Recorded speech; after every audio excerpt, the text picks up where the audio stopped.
सरयू में जाके सबसे मैं पहले डुबकी लगाऊंगा।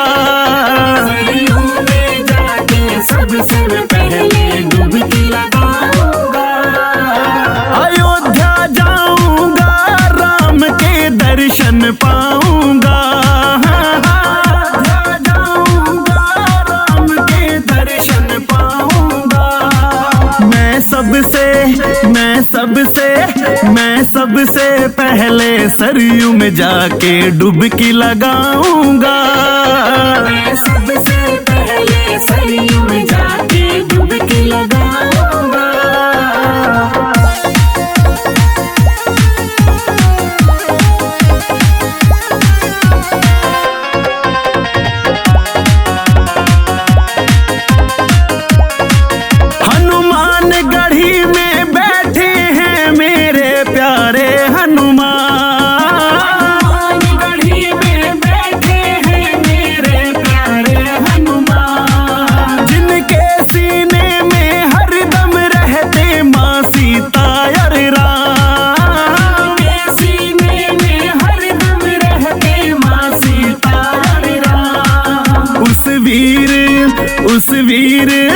उस वीर बली महावीर को जाके शीश झुकाऊंगा।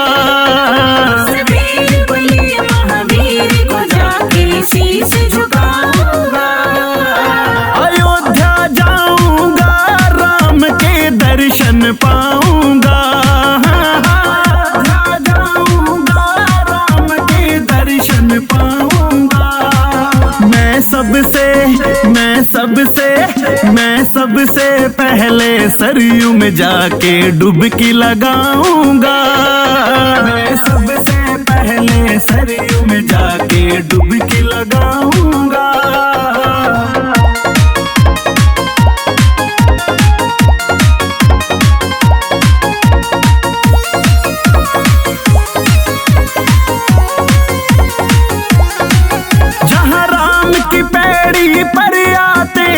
सब परिवार के साथ राम की पैड़ी पर आते हैं, सब परिवार के साथ। जहाँ कनक भवन है, सीता रसोईया और नागेश्वर नाथ। कनक भवन है, सीता रसोईया और नागेश्वर नाथ। मैं राम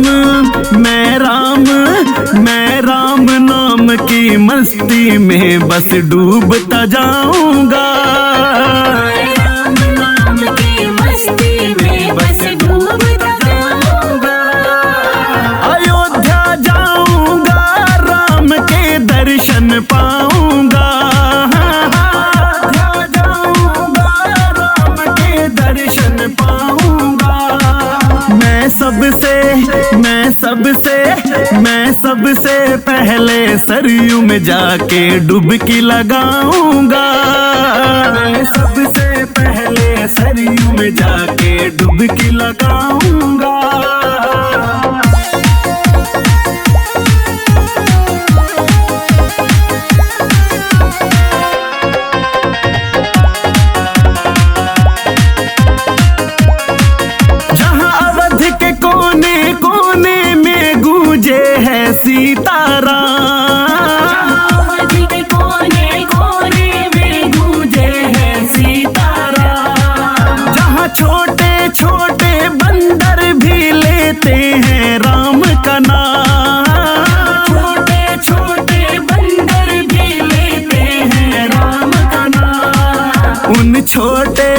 उन